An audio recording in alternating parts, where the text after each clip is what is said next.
പാതിവില തട്ടിപ്പ് കേസിൽ justice CN Ramachandran Nair നിരപരാധിയെന്ന് KN ആനന്ദകുമാർ. CN രാമചന്ദ്രൻ നായരെ മൂന്നാം പ്രതിയാക്കി പെരിന്തൽമണ്ണ പോലീസ് കേസെടുത്തിരുന്നു. Justice CN Ramachandran Nair national NGO confederation advisory ചെയർമാനായിരുന്നത് 5 മാസം മാത്രം. സംഘടനയുടെ ബോർഡ് മീറ്റിംഗുകളിലോ ദൈനംദിന കാര്യങ്ങളിലോ രാമചന്ദ്രൻ നായർ ഇടപെട്ടിരുന്നില്ല എന്നും ആനന്ദകുമാർ പറഞ്ഞു. രേഷ്മ ബാബു ചേരുന്ന വിവരങ്ങളുമായി. രേഷ്മ, എന്താണ് വിവരങ്ങൾ? ജസ്റ്റിസ് CN രാമചന്ദ്രൻ നായർ നിരപരാധിയാണ് എന്നുള്ളതാണ് നിലവിൽ സായിഗ്രാമം ഗ്ലോബൽ ട്രസ്റ്റ് ചെയർമാനായിട്ടുള്ള KN ആനന്ദകുമാർ പത്രക്കുറിപ്പ് ഇറക്കിയിരിക്കുന്നത്. പാതിവില തട്ടിപ്പുമായി ബന്ധപ്പെട്ട് ജസ്റ്റിസ് CN രാമചന്ദ്രൻ നായർക്ക് യാതൊരു തരത്തിലും ബന്ധമില്ല.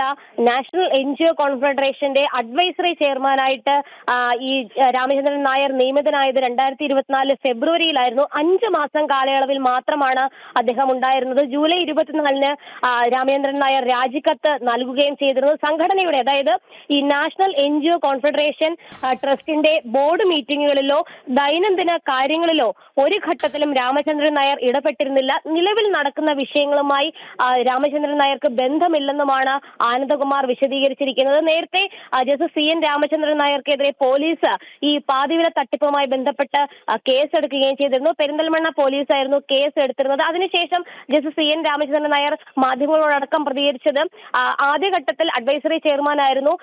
ഇതുമായി ബന്ധപ്പെട്ട് സംശയങ്ങൾ ഉയർന്ന സാഹചര്യത്തിൽ താനത് രാജിവെക്കുകയും ചെയ്തിരുന്നു. ഈ പാതിവില തട്ടിപ്പുമായി ബന്ധപ്പെട്ടുള്ള ഒരു കാര്യങ്ങളിലും തനിക്ക് അറിവില്ല എന്നുള്ളതായിരുന്നു CN രാമചന്ദ്രൻ നായർ നേരത്തെ തന്നെ വ്യക്തമാക്കിയത്. അതിനെ പിന്തുണച്ചുകൊണ്ടാണ് നിലവിൽ KN ആനന്ദകുമാറും വിശദീകരണ കുറിപ്പ് അല്ലെങ്കിൽ പത്രക്കുറിപ്പുമായിട്ട് രംഗത്ത് വന്നിരിക്കുന്നത്. എന്തായാലും രാമചന്ദ്രൻ നായർ 5 മാസ കാലയളവ് മാത്രമാണ് നാഷണൽ NGO കോൺഫെഡറേഷൻ സംഘടനയുടെ അഡ്വൈസറി ചെയർമാനായിട്ടിരുന്നത്. ജൂലൈ 24-ന് 2024 ജൂലൈ മാസം അദ്ദേഹം രാജിക്കത്ത് സമർപ്പിക്കുകയും ചെയ്തിരുന്നു. ദൈനംദിന ഇടപാടുകളിലോ സാമ്പത്തിക കാര്യങ്ങളിലോ ഒന്നും തന്നെ ഒരു ഘട്ടത്തിലും രാമചന്ദ്രൻ നായർ ഇടപെട്ടിരുന്നില്ലെന്നാണ് സായിഗ്രാമം ഗ്ലോബൽ ട്രസ്റ്റ് ചെയർമാനായിട്ടുള്ള KN ആനന്ദകുമാർ പറഞ്ഞിരിക്കുന്നത്. ഓക്കെ, ശരി.